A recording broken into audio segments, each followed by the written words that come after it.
Good morning, America. For our viewers in the West, Jimmy Kimmel is back. An apparent U-turn from the president on Ukraine and the ABC News investigation on school safety. On air. Anyway, as I was saying before I was interrupted. Overnight, Jimmy Kimmel returns to his show after threats from the FCC and suspension from Disney. It sparked an outcry over free speech. President Trump lashes out at the decision. Breaking news for our viewers in the West. Multiple people shot at an immigration and customs enforcement facility in Dallas. What we know right now. Also, President Trump's major turn on Ukraine at the United Nations, saying he believes Ukraine can win back the land Russia has taken.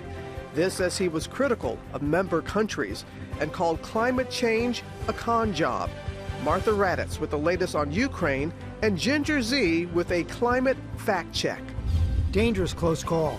2 passenger planes come within 50 feet of colliding while one was landing. Chaos in court. The man accused of trying to assassinate President Trump last year found guilty. The scary moment he tried to stab himself in the neck. ABC News investigates school safety. Districts around the country spending hundreds of millions of dollars to help protect their campuses. Are these high-tech solutions making students safer? Game changer. The new technology coming to baseball games next season. Looking to put an end to scenes like this. Will it be a home run with fans? A comeback for the ages.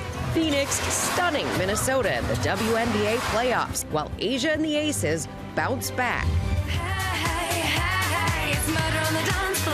And it was a night of one-hit wonders on the dance floor with a double elimination on dancing. Baron Davis and Corey Feldman both sent home. Unforgettable. What they're saying this morning. Plus the moment Olympian Jordan Childs brought her gymnastic skills to the ballroom. Live from ABC News headquarters in New York City, it's Wednesday. Good morning, America.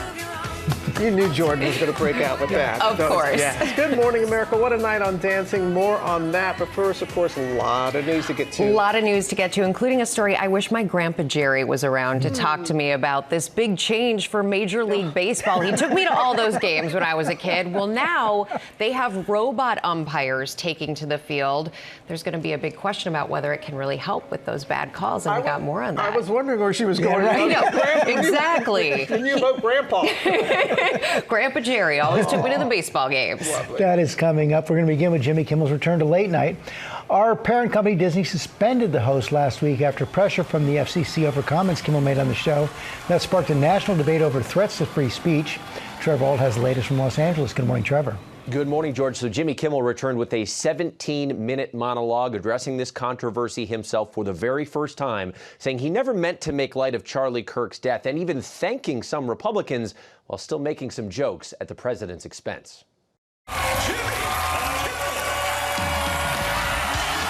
Walking out to a thunderous standing ovation overnight, Jimmy Kimmel returning to late night TV after a week off the air.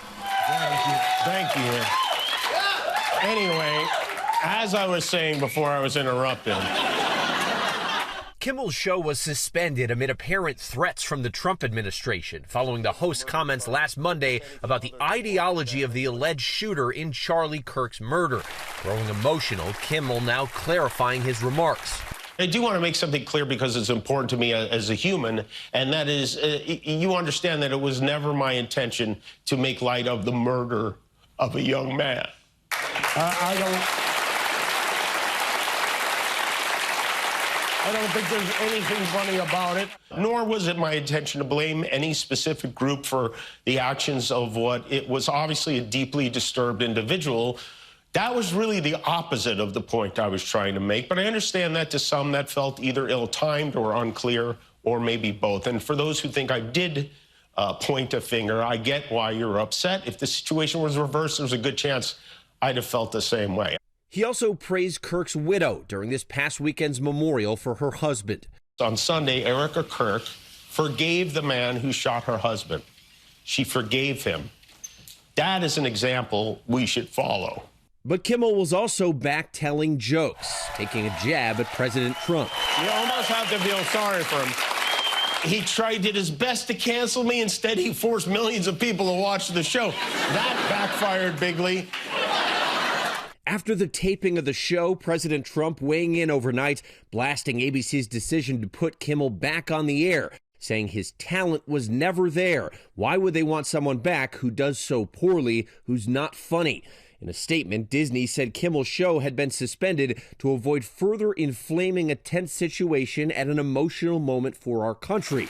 Kimmel shedding light on what happened behind the scenes. I was not happy when they pulled me off the air on Wednesday. I did not agree with that decision, and I told them that, and we had many conversations. I shared my point of view. They shared theirs. We talked it through, and at the end, even though they didn't have to, they really didn't have to. This is a giant company. We have short attention spans, and I am a tiny part of the Disney Corporation. They welcomed me back on the air, and I thank them for that. The host also thanked those who came out to support him, including his fans, his fellow late-night hosts, and even voices on the right. Maybe most of all, I want to thank the people who don't support my show and what I believe, but support my right to share those beliefs anyway. People who I never would have imagined, like Ben Shapiro, Clay Travis, Candace Owens, Mitch McConnell, Rand Paul, even my old pal Ted Cruz. But not everyone was able to watch. Nexstar and Sinclair, media groups that own dozens of local ABC affiliates, are still not broadcasting Jimmy Kimmel Live. Kimmel using his opening monologue to defend free speech. Look, I never imagined I would be in a situation like this. I barely paid attention in school. But one thing I did learn from Lenny Bruce and George Carlin and Howard Stern is that a government threat to silence a comedian the president doesn't like is anti-American. That's anti-American. And Kimmel said this situation is much bigger than him. He said his show is not important. What is important is that we get to live in a country that allows us to have a show like this. Thanks, Trevor. Now to breaking news for our viewers in the West. Multiple people have been shot at an ICE facility in Dallas, Texas. Pierre Thomas has the latest. Good morning, Pierre. George, good morning. We have a tragic situation unfolding at an ICE detention facility in Dallas, Texas. Homeland Security Secretary Kristi Noem reporting that a number of people have been shot and that there are fatalities. Noem also stating that the suspected shooter is dead of what authorities believe is a self-inflicted gunshot wound. Sources tell ABC News some of those wounded were transported to a local hospital. We are waiting word on their conditions. The incident comes as ICE has been ramping up deportation efforts throughout the country, and Homeland Security officials have been warning that agents and officers from their agencies have been facing increased violence and threats. This past summer, 2 facilities were targeted.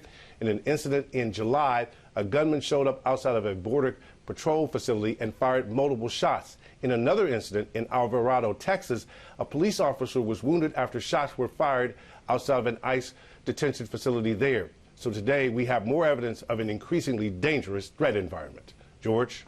Thanks, Pierre. And now to President Trump's about-face on the war in Ukraine after delivering his address at the United Nations. Our senior political correspondent, Rachel Scott, is here with that story for us. Good morning, Rachel. Robin, good morning to you. And it was a confrontational speech by the president, at times questioning the very purpose of the United Nations, attacking its member countries and their leaders as they sat and watched. The president went from airing grievances about our allies to complaining about the teleprompter and the escalator, and then making a major reversal on the war in Ukraine.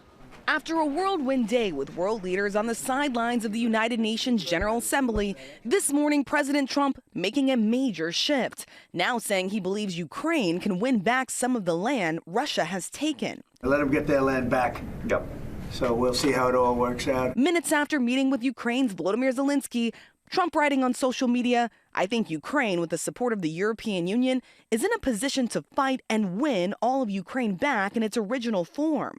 President Zelensky praising the move. It's a big shift. This post of Trump, it's a big shift. But just weeks ago, the president implied that Ukraine would need to cede territory for Vladimir Putin to agree to a peace deal. There'll be some swapping of territories to the betterment of both. And yesterday, his own Secretary of State contradicting the president, saying the war cannot end militarily. It will end at a negotiating table.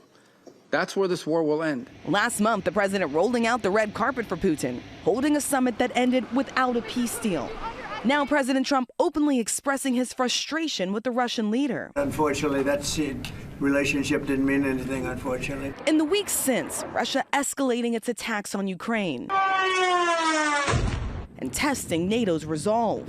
Flying drones over Poland and fighter jets over Estonia. President Trump now saying NATO should shoot those down. Mr. President, do you think that NATO countries should shoot down Russian aircraft if they enter their airspace? Yes, I do. But the president stopping short of guaranteeing the U.S. would be ready to back NATO up if that happens. Depends on the circumstance. The president's shift in tone coming after delivering a fiery speech to the United Nations General Assembly, where he rebuked the very institution he was addressing. What is the purpose of the United Nations? The president saying point blank, the UN hasn't done what it's intended to do. It has such tremendous, tremendous potential, but it's not even coming close to living up to that potential. For the most part, at least for now, all they seem to do is write a really strongly worded letter and then never follow that letter up. It's empty words, and empty words don't solve war. On immigration, President Trump blasting what he calls open borders and offering this message to member nations. I can tell you, I'm really good at this stuff. Your countries are going to hell. The president then spending a large portion of his speech slamming initiatives to fight climate change.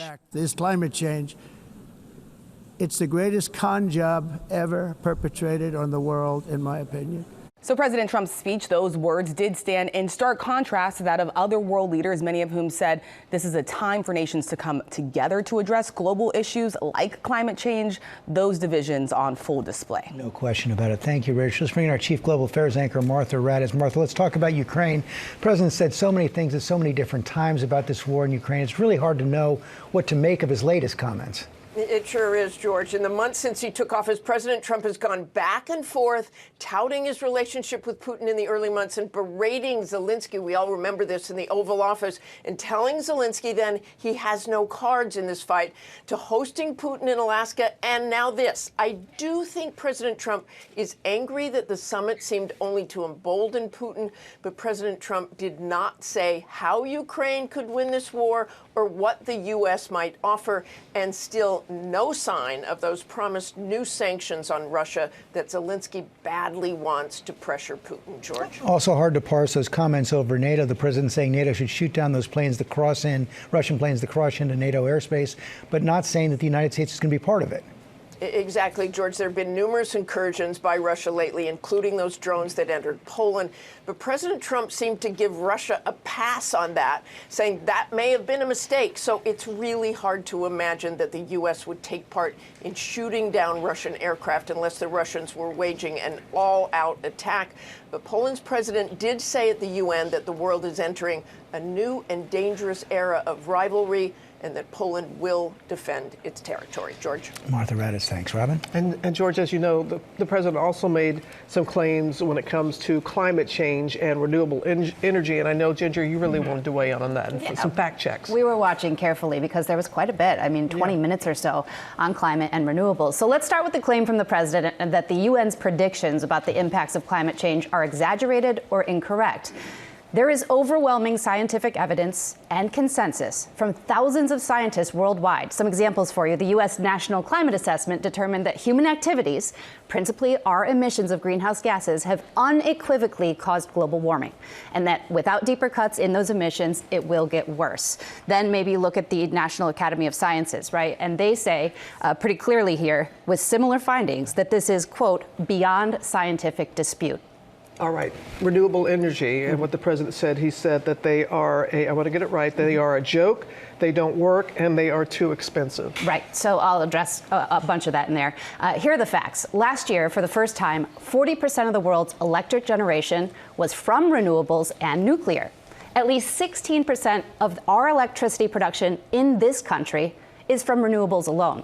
Renewable generation in the U.S. surpassed coal and nuclear power back in 2022. So they do work. And as for the cost, the International Renewable Energy Agency says that in 2024, solar was on average 41% cheaper than the lowest cost fossil fuel alternative. And onshore wind, Those projects, 53% cheaper. Yeah, I know how passionate you are about this, and you wanted to make sure. Yeah, and we do a Climate A to Z every week. You can see it on ABC News Live and YouTube. I answer a lot of these questions. Science is clear. Yes. All right. Thank you, Ginger. Now, an extreme close call. Another one in the sky. You got those details for us, Sam? And Robin, this one?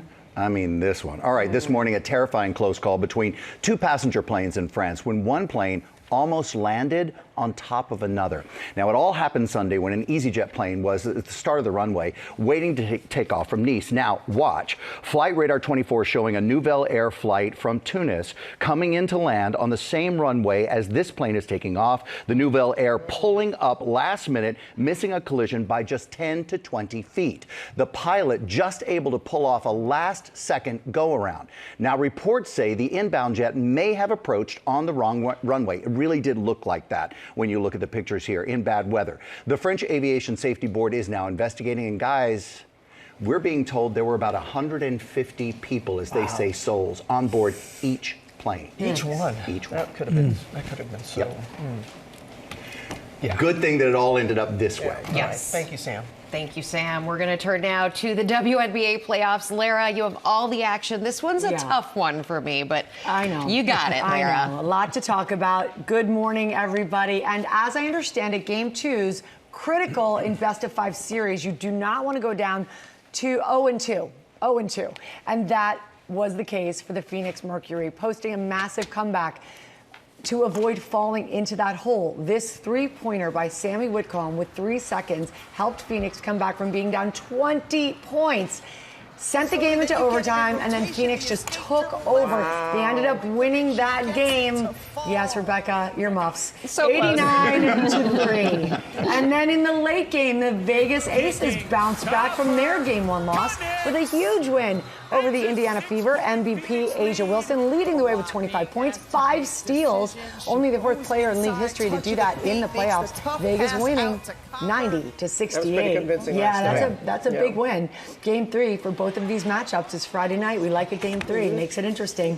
And then in other WNBA news, New York Liberty head coach Sandy Rondello is out after just after a year leading the team to their first title in franchise history. Their season falling short this year of expectations, and so she is out. They still made the playoffs. They were riddled with injuries. This I knew really you stunned would a lot. have some A lot of people were stunned by this. Yeah. But I'm sure they had the reasons. I'm reporting the news. Thank you, Lara. Coming up, the dramatic moments in and outside the court as the man who attempted to kill Donald Trump last year is found guilty. Also had the ABC News investigation into school safety products, districts spending hundreds of millions of dollars on them to help protect students, but how well are they actually working? And Sam is here with the major league change. So many people talking about this one, Sam. And look, baseball fans have been complaining about balls and strikes for as long as there have been baseball fans, but there's new technology that could put an end to these, hey, did that really happen? Disputed call. Just getting started. Stay with us.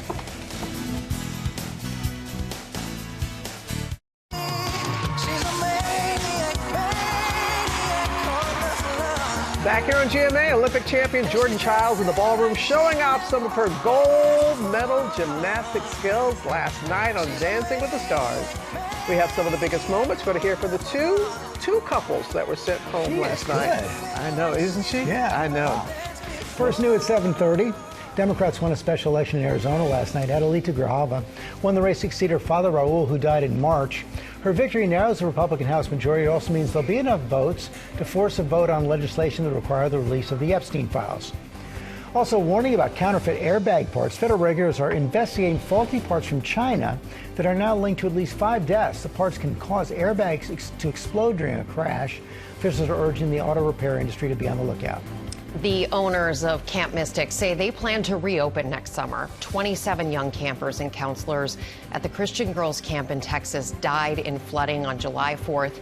In an email they wrote, they are hoping to rebuild a place where laughter, friendship, and spiritual growth will continue to flourish. Some of the victims' families have expressed outrage at this decision. And last night, the New York Yankees became the latest team to clinch a playoff spot with a 9th-inning comeback win against the Chicago White Sox. Jose Caballero provided the walk-off hit, bringing the team a dramatic 3-2 victory. A very close call there. Yeah, thank you, Rebecca. Now to the verdict for the man who tried to assassinate President Donald Trump last year. Ryan Routh was forcibly removed from court after being found guilty of all charges. Victor Kendo has the story. Good morning, Victor. Good morning, George. It was a chaotic end to this trial just after that guilty verdict was read. As jurors were in the process of walking out of the courtroom, Ryan Routh attempted to stab himself in the neck with the pen. This morning, Ryan Routh waking up behind bars, guilty on all accounts of attempting to assassinate Donald Trump on his golf course in West Palm Beach, Florida last September. The dramatic moments in court, Routh attempting to stab himself in the neck with a pen, officers swarming him and dragging him out of the room. His daughter yelling out to her father as he's taken away. Sources tell us he was left with only marks and bruises.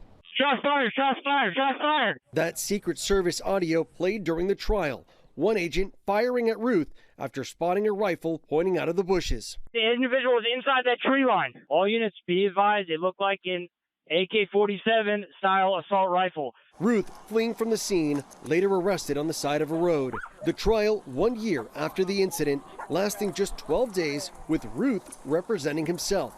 President Trump praising the verdict, saying justice was served. I'm very appreciative of the justice that was given and the way it was handled by Pam Bondi and Todd Blanche and everybody that it's been, and their team of people. Routh only calling 3 witnesses in his defense. In his closing arguments, the 59-year-old spoke about himself in the third person, telling the jury the prime opportunity was there for the defendant to shoot the president, and yet the trigger was never pulled, arguing he is innocent. This human being does not have the capability to harm another human being. Routh now faces up to life in prison. He will be sentenced in December. Guys. All right, Victor, thank you. We're going to switch gears now to a change. Coming to Major League Baseball, robot umpires are officially being called up to the big leagues starting next season. Sam, you are back with the details. Give us the whole breakdown here, Sam. In my mind, it's a little like R2-D2 puts on a cap and like wobbles out to the field, but that's not what it is at all. Technology has already been big in sports. You know, it's the digital displays that you see on the field when they're not really there, but now they say they're going to use robot umpires in Major League Baseball, and it has the potential to make a big impact. 3-2. Oh, he rung him up. Strike 3 and a pitch. This morning, Major League Baseball is turning to science to make contentious close calls at home plate a thing of the past. And now another balk. Oh, boy. Wow. Approving the use of so-called robot umpires following years of testing in the minor leagues to avoid scenes like this. And here comes Torey Lovello, and Lovello's been ejected. The automated ball strike system, or ABS, is set to debut in 2026 and will only be used if a player wants to appeal a human umpire's call of a ball or strike. This is historic because when you think about it, the first umpire in the major leagues, they've been sort of like Supreme Court justices. There has been no higher court. But now, for the first time, there's sort of an appellate court where if the batter, the pitcher, or the catcher thinks the umpire made a mistake, they can say, hang on a second. We are going to appeal and check what technology says. The wait is over. The new system allows teams to challenge up to 2 calls per game, signaling for the robo-ump to take the field. Using 12 so-called hawk-eyed cameras positioned around the field, the play will be reviewed before a graphic displaying the outcome appears on the scoreboard and in broadcast. Sounds long, but the MLB says it will only take 15 seconds. Players will want to make sure they're using the challenge strategically. They tested this system in spring training this season, and the average replay challenge took 13.8 seconds. And there's only 4 challenges in the course of a game. Hawkeye technology has already been used to examine close calls in other sports. The ball is in. Introduced to tennis in 2006 to determine line calls. And just this year, the NFL using Hawkeye to measure first downs. Well, here it is, everybody. Here it is. Looks like it's going to be short. Oh. GMA got a rare glimpse inside the instant replay booth to see how it all works. Nobody wants to see a game completely ruled by technology. We still want the human element, but this is really just dipping a toe into that water instead of just diving into the deep end of the pool. And that's the controversy. That's what fans are saying. They don't necessarily, all of them, like the change. The human element has always been a part of the game, and hopefully over the course of a long season, some of those missed calls and the human element will all balance out together, and we'll all kind of like it. I'm not sure. What do you guys think? Well, what is Grandpa Jerry? Well, I wish he was here so I could ask him, but I think he might say something like, just because machines can do something doesn't mean they should. Because at some point, you know, a machine could play as well as a player on the field. Are we really going to put machines out there and watch them play baseball? Wow, this really went someplace. I'm impressed by how you're growing into the sports role. George, I still don't really watch a lot of it at home, but I certainly do enjoy it here. You do your research, Sam, and that's what matters. Thank you, Larry. And it's the philosophical debate you live for, Sam. It's good. It's a yin and yang. We need that. We need that. Back now with an ABC News investigation into concerns about high-tech equipment that some schools are counting on to keep children safe from violent attacks. Some are not working as advertised, letting weapons get through school doors. Our chief investigative correspondent, Aaron Katersky, is here with those details for us. Good morning, Aaron. Good morning to you, Robin. With gunfire on school grounds a fact of American life now, we found new concerns about over-reliance on high-tech and expensive products that school districts around the country are installing with hopes of protecting kids and easing the fears of parents. A vicious attack in the hallways of Proctor High School in Utica, New York, caught on a cell phone. I got out of the gym. That's when I got attacked. Watch as the student wearing a red shirt attacks senior Annie Laird II, stabbing him multiple times. Out of nowhere? Out of nowhere. Authorities say the student lodged a 9-inch hunting knife into his back, neck, and hands that was smuggled through the district's brand new $4 million state-of-the-art AI weapons detection system called Evolve. The system is designed to detect knives, guns, bombs, and other weapons when people walk through. How does a student get a 9-inch knife into the school? He came in, he walked right through the Evolve system with his backpack. School districts around the country are spending hundreds of millions of dollars to harden their campuses. And vendors have an increasingly broad catalog of products to buy. We actually have the ability to launch pepper balls off of our drones. Attack drones, bullet-resistant glass, and safety bunkers were all on offer at a recent school safety convention in Las Vegas. But even the organizer says nothing is foolproof. I can't say there is a silver bullet that is going to give us that 100% guarantee. Some pricey pieces of technology have been cited for either not working as advertised or not working when it mattered most. In Nashville, administrators said a $1 million system failed to detect a gun earlier this year at Antioch High School before a student was shot and killed. Shatter-resistant film, security cameras with weapon detection software, and security vestibules. Unfortunately, these measures were not enough to stop this tragedy. Some critics describe what happened in Nashville and in Utica as a cautionary tale. Reality is there's not a great deal of evidence that many of the products being marketed would even work in an active shooter or other school security threat. A trade group that speaks on behalf of the security industry acknowledged in a statement to ABC News that some products out there fall outside wide acceptance and deserve more scrutiny. But the group maintains that recent technological advances have made many security measures much more effective, and that it would be a mistake not to incorporate and fully utilize these improvements. Is it still painful? When I'm doing something like physical, I feel stinging everywhere. Annie Laird II is suing Evolve and the school district for negligence and misleading marketing claims. Evolve has broadly denied the allegations in court and said in a statement to ABC News that its platform has a proven ability to consistently detect a wide variety of threats. It's the fear of becoming the next Proctor or the next Antioch that's driving demand for new solutions. What we know does work, experts say, is having students and staff that are alert, aware, and able to spot potential problems, and also a decidedly low-tech maneuver, locking doors. In a recent school shooting in Minneapolis, a school official credited locked doors with saving countless lives. Guys? Just locking doors like that, but you got to give it to the schools. They're trying to do whatever they can to keep their students safe. Hey, Aaron, thank you for that investigation. Now with our play of the day, and it's the end of an era at Loyola University in Chicago. Say it ain't so. I'm sorry, I can't. I want to, but I cannot. She is a sports icon off the court at Loyola. She may have never made a basket, but she has made her mark. We're talking, of course, about Sister Jean Dolores Schmidt, lovingly known as Sister Jean. She became a March Madness sensation back in 2018. I remember it like it was yesterday when Loyola made the Final Four as a number 11 seed. She regularly appeared courtside cheering on the team, and now, at 106 years young, she's retiring as the campus minister and the men's basketball team chaplain. Look at that smile. She has held that title since 1994, guys. Sister Jean celebrated her 106th birthday in August and shared this message with students. She told them, quote, "Let your dreams become reality. Don't let anyone stop you. You are the future leaders of our churches, our schools, our country, and our world." And we want to say, Sister Jean, we wish you nothing but love for Sister Jean. Enjoy retirement. You have earned it. Yes.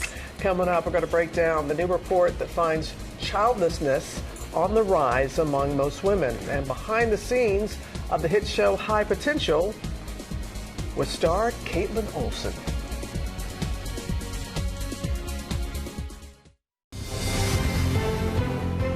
Good morning, America. It's 8 a.m. Tylenol bracing for lawsuits after the Trump administration's attempt to tie women using it during pregnancy to an increased risk of autism. The fallout this morning. Men and menopause. Do women want husbands to help them go through menopause?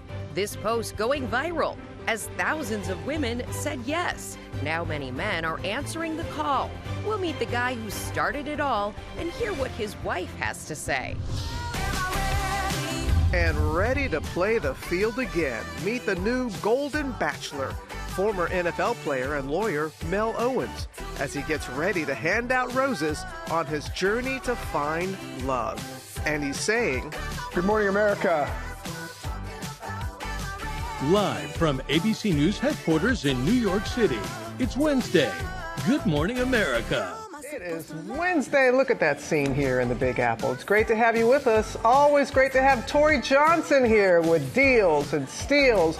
She is bringing beauty and skincare savings to help you look and feel great, including the top-selling hair tool brand on TikTok Shop. Oh, wow. A lot of people are going to be talking about that. Also ahead, with grocery prices on the rise, the dinner time staple Hamburger Helper is becoming more popular. I wish my Grandpa Jerry here was here to talk about that. But Lori B is here with some delicious and simple ways to spice up the kitchen classic. Well, Robin and I remember when it first came out. It was absolutely big then. Yeah, Yeah, huge deal. Huge. First, a look at the top stories breaking today. We start with the fallout from the Trump administration's attempt to link Tylenol use in pregnancy to the risk of autism.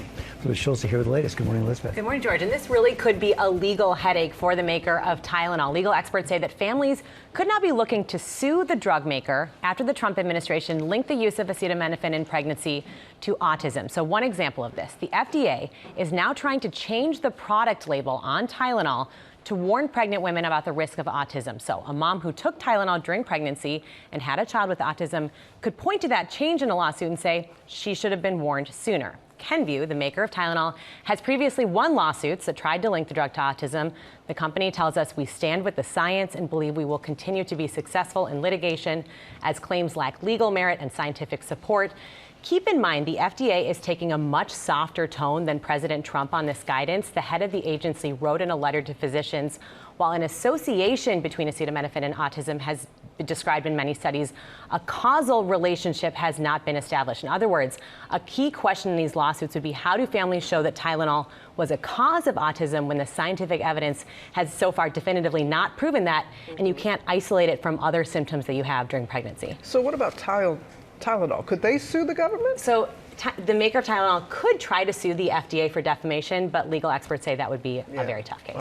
All right, Elizabeth, thank you. So we can join you in the overnight. Hey, come on. How about those hours with the baby and everything? Early morning, we can all have coffee together. You got it. Thank you as always. We got a new tropical threat taking shape in the Atlantic. You know Ginger's tracking that for us.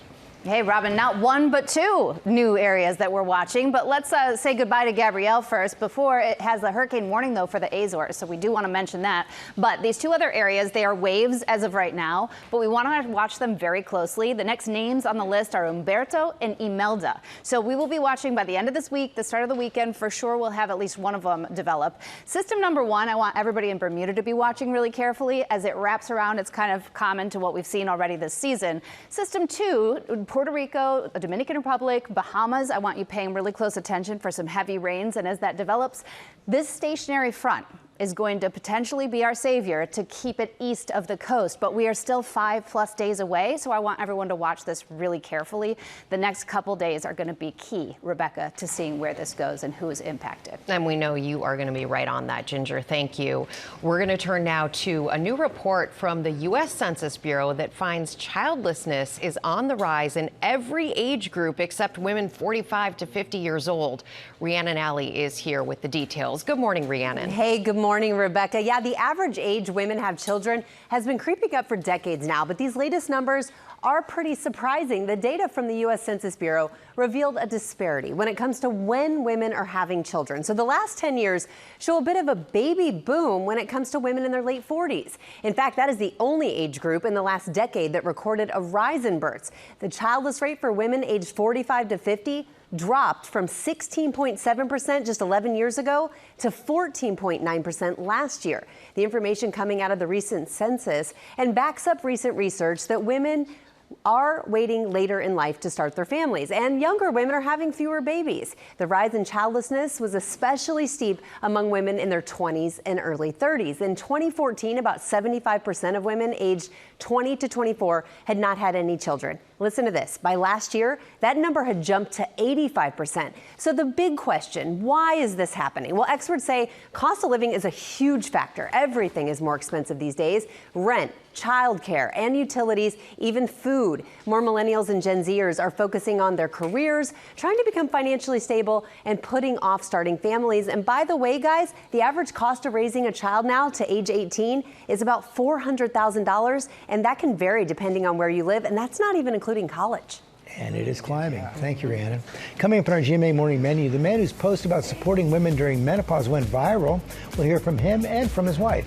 Also ahead, we're going to go behind the scenes of a hit show, High Potential, with the star of that show, Caitlin Olsen. Plus, we have 3 amazing chefs with us this morning as we celebrate Hispanic and Latin American cultures and their food. And Lara and Sam are with a very special guest. Okay, we are here with the man of the hour, the new Golden Bachelor, hence the rose, guys. Mel Owens is with us, telling us all about his journey towards that final rose. And look, we're not going to get the end of the show. We know that, but it's a Golden Bachelor. There's a try, lot of juicy stuff, Mel, right? You can try. Really? Can we really try? Yeah. How's it going? Just give me your best effort. We'll get some scoop for you coming up on GMA.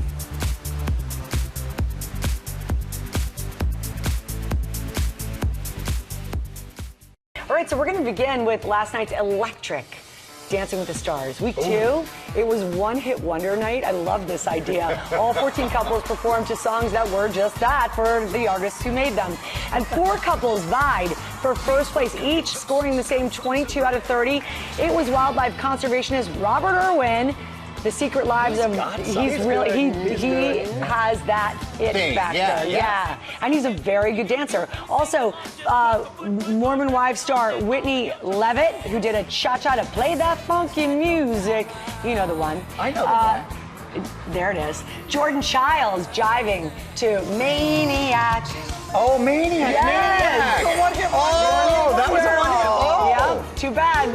That's a good one. Yeah, Jen Affleck, not related to Ben. Right. She danced to Aha's Take On Me. That was a one-hit wonder? Yes. They never had a comeback? No. That's the definition of a one-hit wonder. I love George that is like, song. Yeah, I like that song. It makes me smile. Maybe it's because it's such an 80s thing. All right, but some really great dances. And then, of course, you know, someone has to go. Yeah. And last night it was 2.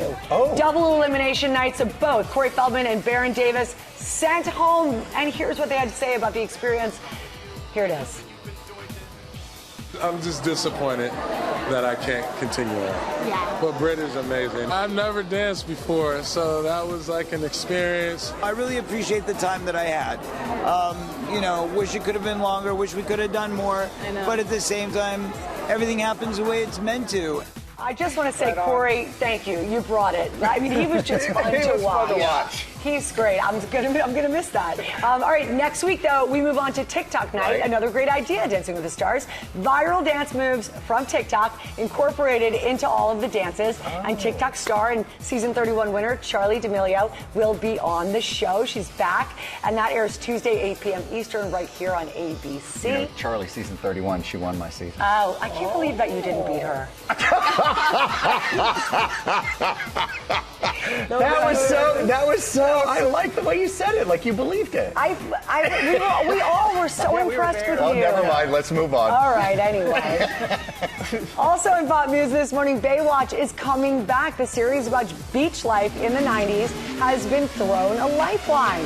Who can forget the head guard, Mitch Buchanan, played by the Hoff, David Hasselhoff. All those slow motion runs. Oh, yes, there's one. And newcomer, Pamela Anderson. Yes.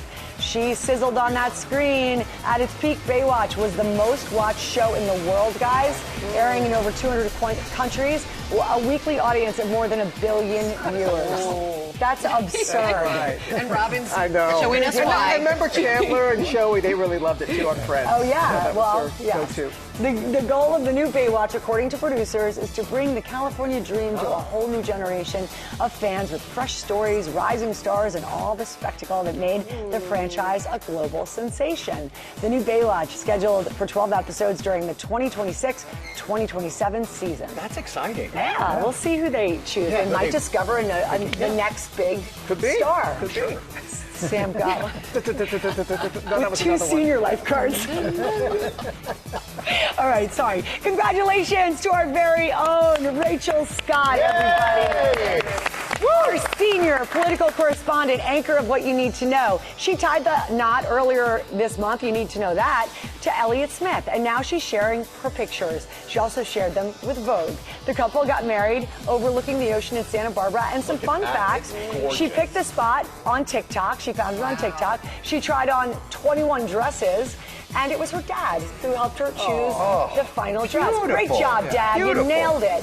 Rachel and Elliott met at a brewery in 2019. They struck up a conversation. She says it lasted hours, and she texted her best friend, I just met the most amazing guy. I pray I get to date someone like that. Well, Rach, here's the news. You get to spend your life with him. Congratulations to Rachel and to Elliott. Beautiful pictures, beautiful couple. Beautiful. We wish you nothing but the best. Absolutely. I don't think there's any flowers left in California. That was so It was beautiful. stunning. They did not miss a Oh. thing. And then finally, guys, as we cross the line in this edition of Pop News, we're so excited to tell you about all of the GMA family lacing up in some capacity for this year's New York Marathon in a special relay to honor 50 years of Good Morning America. Are you ready? Yeah. Okay. On your mark, get set, roll the tape. Okay. Marathon Day in New York City is electric. About to go out for a run. Can't wait to be a part of the GMA relay team at this year's New York City Marathon. Breaking news, everyone. I'm preparing to run a leg of the New York City Marathon on our team relay. Hopefully that's the only thing that's breaking. Look what I got under the anchor desk. My sneakers. News Team Unite. I'm excited to play a small part. I just ran the Philly half marathon, and I can't wait to be a part of it. Don't worry, team. I'll be wearing better shoes for the race. I've never done a marathon or a marathon relay before. I just hope to keep up with the team. The beauty of this relay is I don't have to run the entire marathon, but I can say I was in the New York City Marathon.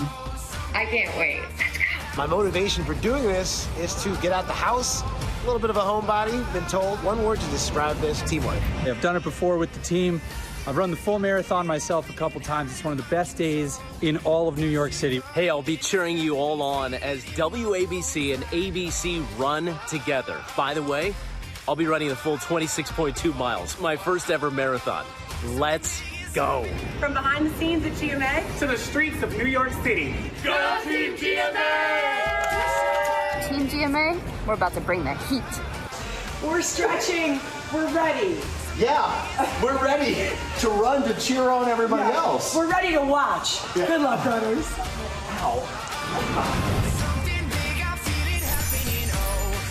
We would be there cheering them on. Changed outfits. We know Yeah. something you're wearing. We are multitaskers, which is why we are going to be the best watchers ever. Watching our staff, our friends from ABC, WABC, all of them part of our marathon relay. 26.2 miles. I'm exhausted just saying it.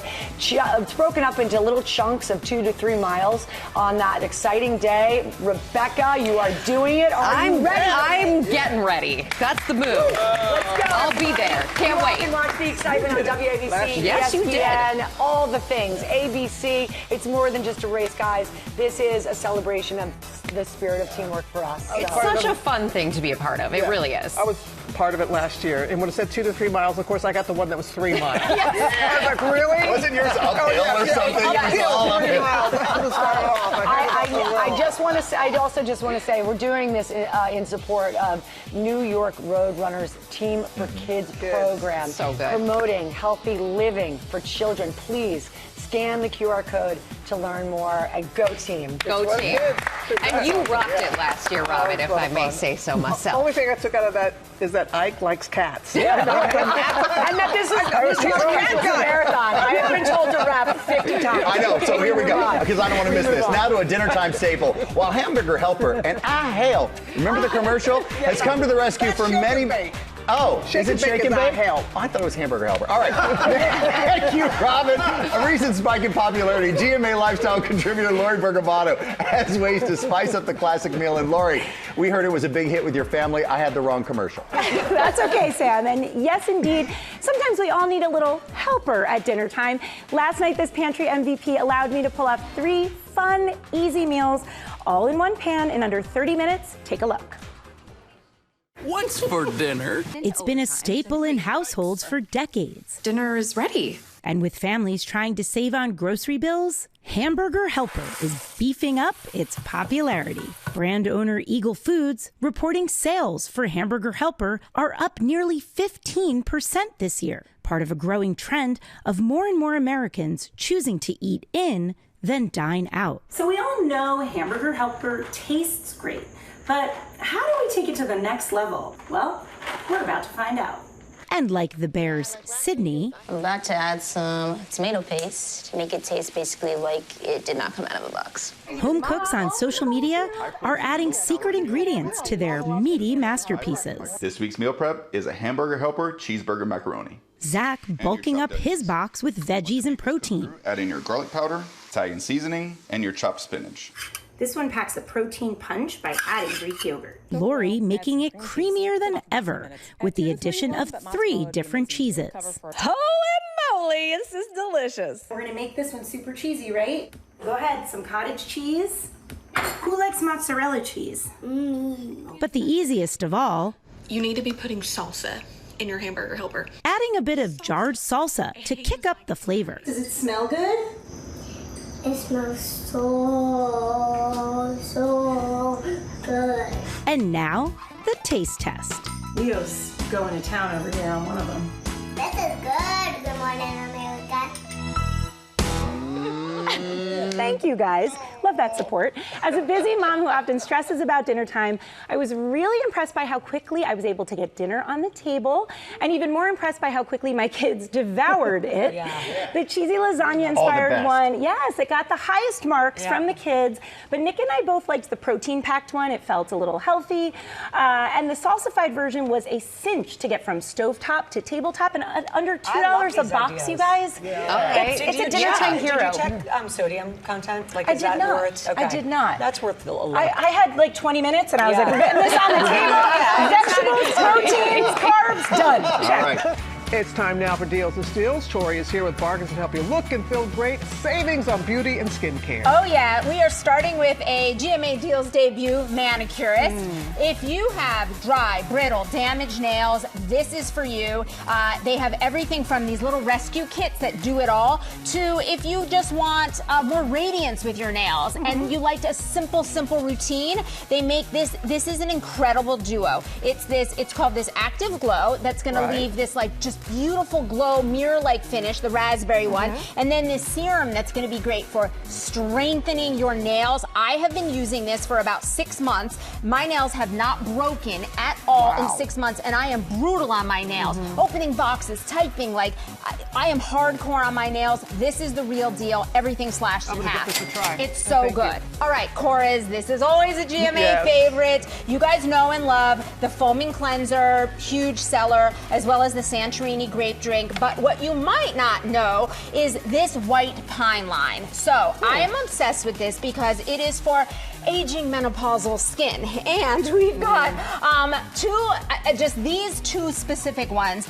There's a volumizing serum moisture, and then there's a restorative overnight treatment. And this is something that our viewers ask me for. So whether you are dealing with dryness, dark spots, or aging skin, there is a solution for you here. All 50% off plus free shipping. You got it, baby. There we go. Okay, La Prunier, one of our favorite small but super powerful line, all based on the power of plum. So plum is this incredible superfood packed with antioxidants, really great for your skin. So they're best known, Chrissy Teigen put their oil on the map. We also have, this one is their award-winning plum screen. So this is SPF, skincare, primer, moisturizer, all in one. So if you like a simple routine, that one's for you.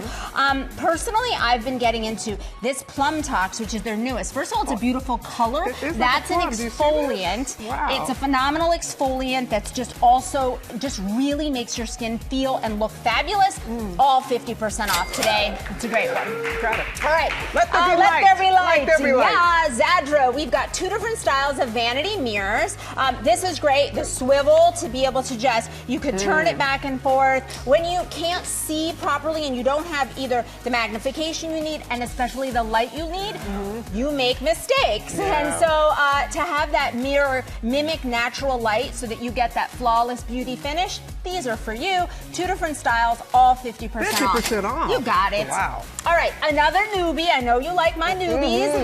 Color proof. This is a really great way to protect your color from all the things that often cause it to fade. So that can be sun. It can be minerals that are in your water, styling, washing with products that have sulfates. So we've got a big variety of collections that not only protect the color, but also add, there's volumizing, there's thickening, there's moisture.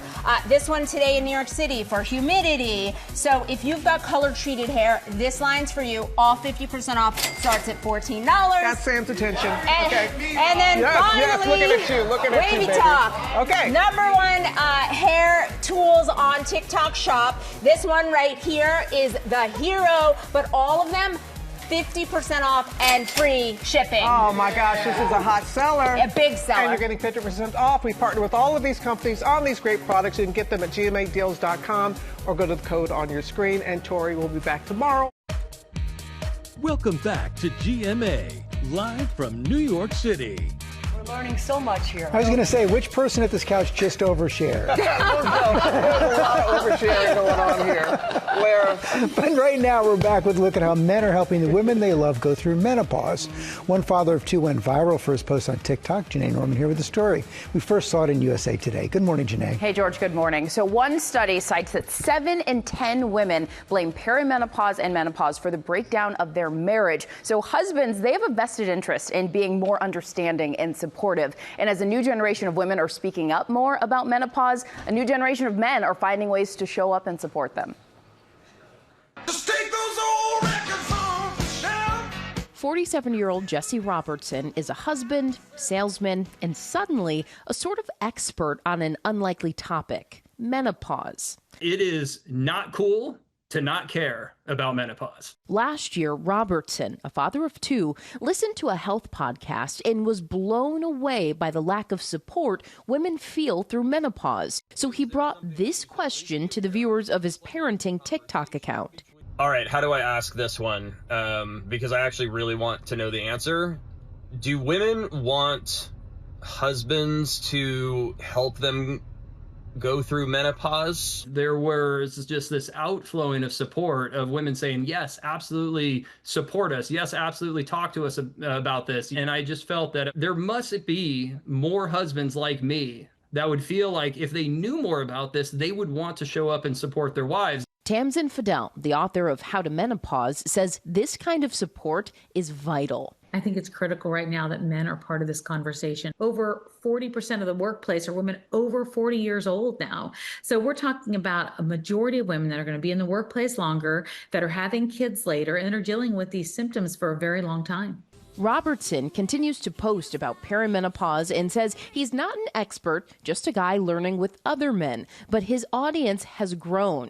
Many women now watching with their men. Women just want to feel seen. I think they want husbands to understand that this is a physical challenge, but it's also a mental one, that anxiety and depression are very real, that insomnia is extremely difficult, that these hot flashes are way harder than husbands believe that they are. And while Robertson says he's proud to be helping other men support the women in their lives, his wife Stacy says it's made a tremendous difference in their own relationship. I've just really appreciated like that vulnerability of him putting himself out there. I never would have thought that menopause is having this moment now where everybody's talking about it, that my husband would end up being a part of that. He's a true partner in this. So this is also being seen as an evolution of masculinity. The way that years ago men began changing diapers and taking on more of a role in childcare. Now it's tapping into your partner's emotional needs, realizing that valuing vulnerability and authenticity doesn't make you any less of a man, but maybe even a better one. Amen. And I love how he says it's not cool to not care. Right? We could use that in a lot of things. Absolutely. Yeah, wow, good for him. Well done, Janae. Thank you. We're going to turn now to the return of the hit series High Potential. Roxy Diaz caught up with star Caitlin Olsen to talk about the critically acclaimed drama, and she joins us from Los Angeles with more. It's always great to see you. Good morning, Roxy. Good morning, Rebecca. I got a chance to sit down with Caitlin Olsen, the star of ABC's hit show High Potential, who gave me a personal tour of the set and told me what viewers can look forward to for season 2. Why is no one picking up their phones? I've been texting like a maniac. Good morning, Morgan. Welcome back. High Potential is back. The hit ABC show starring Caitlin Olsen as Morgan, a single mom who uses her above-average IQ to help the LAPD solve crimes. Is this what the inside of your mind looks like? Oh, buddy, not even close. Is Morgan's intelligence ever intimidating to you when you read it? Yes, not when I read it. Morgan's intelligence is intimidating to me when I have to memorize it and then spout it out as if it's just like second nature. Sometimes those are the hardest scenes. The Pillsbury variation. In chess, it's a variation of the Queen's Gambit declined. A move in which black declines white's temporary pawn sacrifice to establish a solid position. 160 IQ. I'm not smart enough to even know what that really means. Same girl. Do you even know your IQ? No, I don't. I would never want to have my IQ tested. I would just be so disappointed. All I know is that my EQ is off the charts. Okay. And that's really all you need. Your energy is that's right. vibing. Look, I'm a mom, I'm a multitasker. You can put me in any situation, I'll figure it out. That's all I need. I don't need a number. But what I do love about Morgan is that she is underestimated. And whether it's based on what she looks like, what she's wearing, the fact that she's a woman, people underestimate her, and she's used to that all of her life, and she doesn't need to fight back about it. She just lets the work do the talking. You're waiting on me to leave so you can poke around without a warrant, aren't you? Yeah. Olsen, who is also an executive producer on the show. This is it. Here's our beautiful precinct. Taking us behind the scenes. And this is Soto's office, which I absolutely love. One of the things I'm most proud of about this show is that we are blending two completely different tones. It is a crime procedural, but at the heart of it is a very well-rounded, fully human woman with a big heart. In season 2, Morgan facing off against the game maker and solving crimes with her signature style. Do you ever go into Morgan's closet and borrow something for the weekend? Do you know what's so funny? Rob and I, so he's got Welcome to Wrexham. So every time Wrexham gets promoted, which has happened three times now, we've taken the team to Vegas, and I absolutely have gone into Morgan's closet and been like, I'm going to Vegas this weekend, so I'm going to raid this closet. It's a perfect closet to raid. Are you a good detective in real life? I know when you're lying. I know when my kids are lying. I know when people are lying. I don't maybe know what the right answer is, but I can absolutely tell when someone's not telling the truth. I love that. Are you a true crime junkie? Yes. So do you ever try to solve the crimes a la Morgan, while you're watching true crime before it ends? Oh yeah, absolutely. But here's the thing: it's always the boyfriend of the husband. So did you just give us the plot of what happens in season 2? That's it. That's my big spoiler.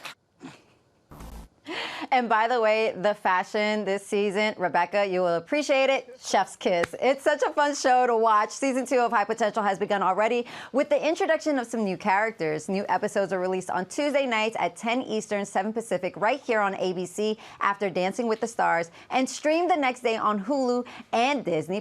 Back to you guys in New York. You got a lot out of her. Yes. A lot thanks to you, Roxy. Yeah, that's what you do. Roxy's like, that's how I roll. That's how I roll. That's Great conversation, Roxy, and such a clever show, too. Let's go. Oh, the school rivalry that's going on right now. Oh, we're having fun. Ours is Ohio State anyway. It's not Penn State. You're right, and Yeah. we share that. We share Yeah, that. yeah, We're having so much fun with the new Golden Bachelor. Former NFL player, lawyer, Mel Owens, ready to play the field in love. He's joining us ahead of the new season premiere for a show that I just tonight, love. right? It's Yes. Yes. It's, I mean, I love this concept. I wish I wish the timing was different. I wish my mom could have done it. I think it's fantastic. Now, I know that you have played on the field, as I just alluded to. How did you decide, or who convinced you to play the field of love? Well, my friends, when I found out that I could be the Golden Bachelor, I asked my friends, what do you think? And everybody said yes.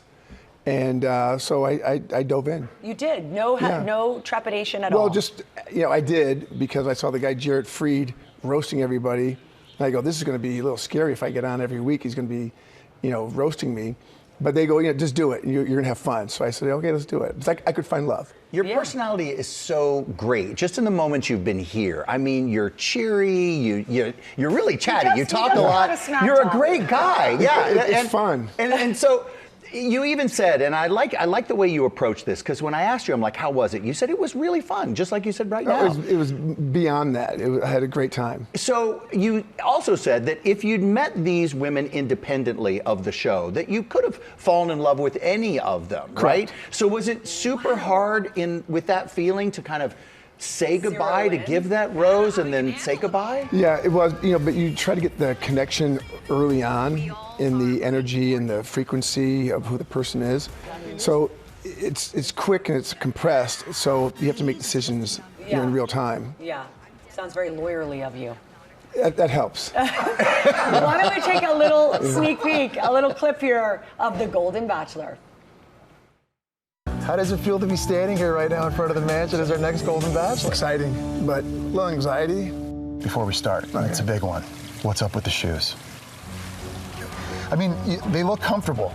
Yeah, look, my feet are big anyway and they're wide, so these are your dogs you stand on. Yeah, listen, all jokes aside, I'm really excited for you. Thank you. I know this has been a long time coming. You're gonna meet some amazing women. I think you're gonna be blown away. What did he not like about the shoes? Yeah, what was the problem with the shoes? Traditionally, you have the hard-soled, bottoms, right? Right. But I played, over a decade in the NFL. My feet are messed up. Yeah. So these are more softer, the Ofus, right? And then so he's making fun of me. They're recovery shoes, and then later on, like 2 or 3 weeks later, he was wearing them. Aha! See? Come on, Jesse. Come on. Trendsetter, Mel. Yeah. That's exactly what you are. Stealing my style, but I let him know. I know I'm probably going to regret asking this Go ahead. but I'm going to give it a shot. Go ahead. Can you just give us like a little secret wink if you found love? Everybody's going like, hey, a wink, or give me 2, right? 2 blinks if you did, 1 blink if you didn't. Well, you never know. Oh, he did 2 blinks. What? I was clearing my eyes. There you have it, America. We have an exclusive. I'm jumping to conclusions. You can't do that. Here comes the lawyer again. But the thing is, you got to watch the program, watch the show. Yes. It's going to be incredible. There's a lot of twists and turns, and the women are great. Yeah. So you got to watch it for the women. They're fantastic. Yeah, I know. I have no doubt, and I think that they probably would say the same about you. We had fun. Hold on, blink. That's just for TV, though. That's just for TV. I love this. You've got to come back. Yeah. You're so much fun. You're so much fun. All right, The Golden Bachelor returns for season 2 tonight at excited. 8, 7 Central, right here on ABC, and it streams. Yep, the next day. Yeah, on Disney, on Disney Plus and Hulu, and we will be watching. So excited. And Go Blue. Oh, you know, what's with the Michigan That's how we love? do it. Listen, no disrespect to Michigan, but we are Penn State. All right, Ginger, let's get to you. Ooh, fighting words over there. Well, I don't have fighting words. I have exciting words because all of these folks and so many others were lined up outside of our studio this morning because it's an exciting day for fans of P1 Harmony. Let's bring them out. Come on out, guys. Yes, they are coming right here. There they are. Coming up on GMA3, we are going to talk to them about their highly anticipated first ever English album called X. They are also going to be performing the title track, X, later on GMA3. I'm telling you, you want to feel this energy. Come here, smell this. So coming up, we are cooking some street food favorites to celebrate Hispanic Heritage Month. Oh my gosh, that smells so good. It's going to be delicious We'll when be we right come back.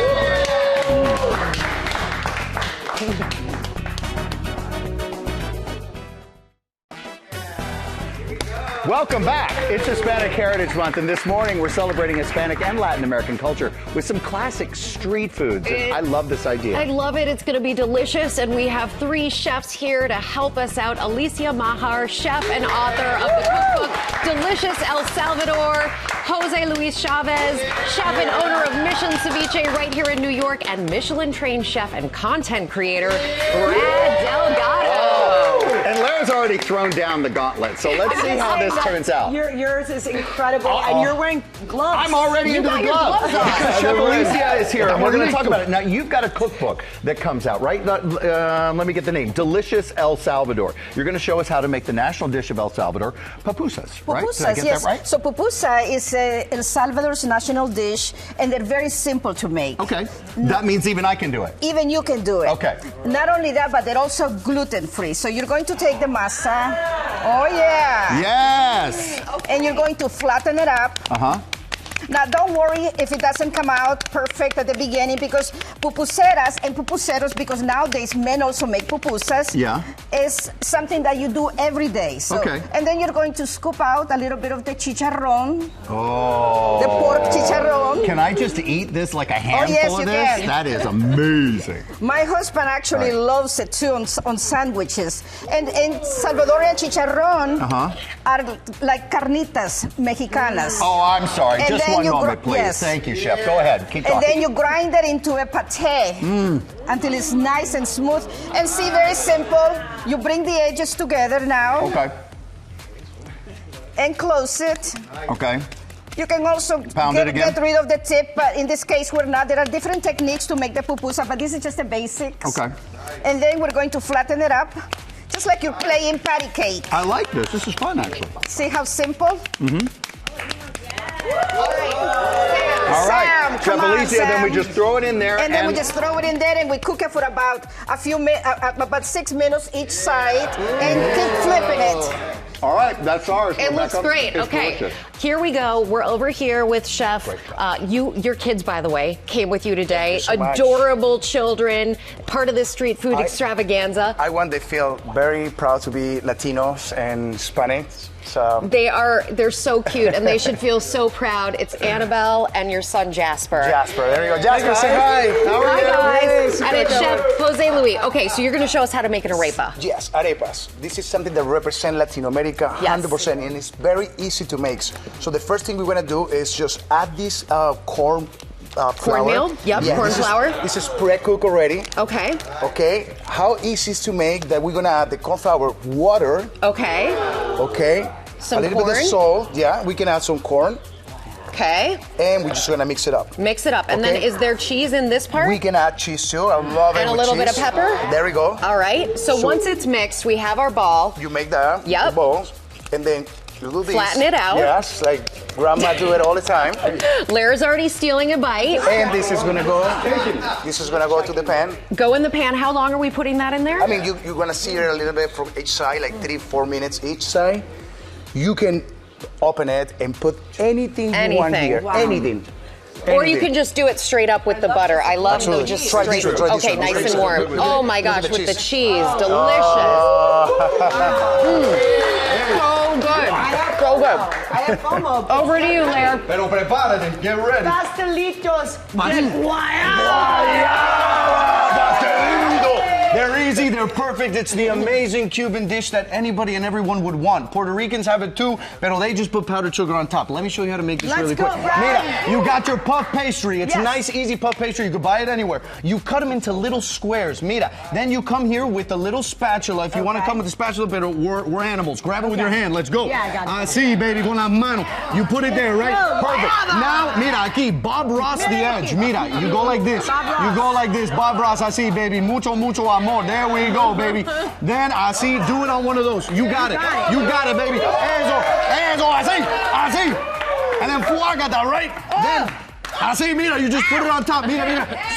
Spread. Mira. You go like that. Mira, pero wait, we're not done with the egg wash. You come here with the egg wash. Porque the egg wash makes it nice. It makes it nice and golden brown.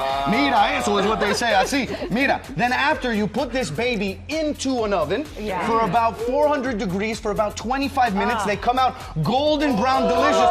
Pero wait, there's more. Here we go. You're gonna glaze it with some nice sugary. Mira eso, campay. Thank you so much to Brad. Esto es riquísimo. Thank you so much. All these recipes on goodmorningamerica.com. This, guys, we got to do this a lot more. All right, we'll be right back. We have pastelito, we have everything. Amazing. I'm not going to tell you what George just said. Have a wonderful day, everybody. See you tomorrow.